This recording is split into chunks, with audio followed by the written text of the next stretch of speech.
ভিডিওটা একটু ধৈর্য সহকারে দেখতে হবে আপনাদের। অনেক পিছনে এক মুরব্বী চাচা মনে হচ্ছে অনেক চিন্তিত, উনি যেভাবে লেটাদা বৈশা রয়েছে হয়তো ওনার যে কোনো একটা সমস্যা আছে। আমি ওনার কাছে যাই, ঘটনাটা কি তা আসলে আমি ওনার থেকে একটু জানার চেষ্টা করি এবং ওনাকে একটা সারপ্রাইজ দিব। দেখি কাকা কিন্তু অনেক দূরে বসে আছে, আমি যাচ্ছি। দেখি দেখি চলে আসছি, আমার এই যে একটু একটু সামনে আছে, কিন্তু ক্যামেরাতে দেখা যাচ্ছে কিনা জানি না। দেখি কাহার কাছে যাই।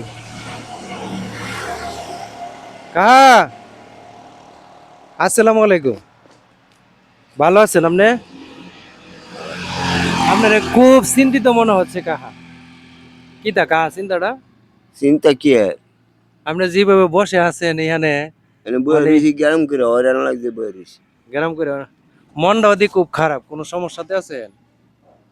হ্যাঁ, সমস্যা নাই। দেখেন ওনাকে মনে হচ্ছে কিন্তু অনেক টেনশনে আছে। বলেন সমস্যা থাকলে আমার কাছে বলেন। আল্লাহ কি করে বাবা, হ্যাঁ, কইলে কি কাম হইব? ওই আইসি দুইলা নিয়ে আল্লাহ শেয়ার করে খাই আমার কিছু না। মানে আল্লাহ রাস্তা নিয়ে হাইবে আর কিছু না। আপনার ছেলে মেয়ে আছে? না ছেলে মেয়ে নাই? না, আপনার বাড়ি কোন জায়গা আছে? আমার বাড়ি মনতলা বাবা, আমি তাই bypass Karampur bypass. Baharampur bypass তাহেন, আপনার বাড়ি হচ্ছে মনতলা। আহারি, তো এখন কিছু পাইছেন নি সাহায্য? আইসি কুটি দেখি একটু। ওদি এই যে টাকা পয়সা দেয় না কিছু মানুষ? না হ্যাঁ, না, এই যে ককি যাইব হেন কাকা? 4-5 কেজি দিব, 5 কেজি চাউলের দাম কত? 2-250 টাকা। 2-250 টাকা? হ্যাঁ, তাইলে এই চাইলটা আমার কাছে বিক্রি করবেন নি? চাইলটি বেচবেন নি আমার কাছে? ও তো ভেসাল করতেছে কেরে রে বাবা।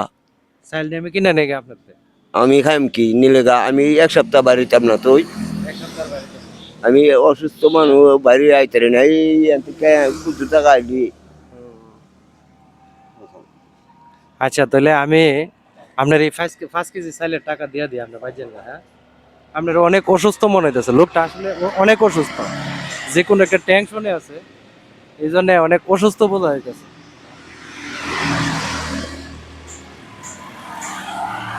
নেন কাকা।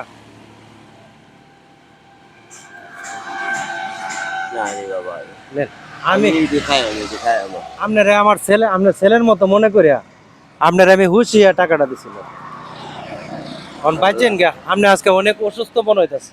অসুস্থ এই ঠান্ডা থেকে অসুস্থ। ঠান্ডা থেকে দয়া করেন একটু আমার দিকে, আল্লাহ হ্যাঁ? আল্লাহ এরকম। হ্যাঁ, আমার মনটা একটু খুশি করেন না। খুশি বাবারি, আমার খুব অশান্তি লাগতেছে আল্লাহ কি করি। হ্যাঁ, অশান্তি বুঝে গেছে যে উনি অনেক বড় ধরনের কোন একটা অশান্তিতে আছে। তো প্রিয় বন্ধুরা, সবাই ভিডিওটা শেয়ার করে দিবেন। ধন্যবাদ। আসসালামু আলাইকুম।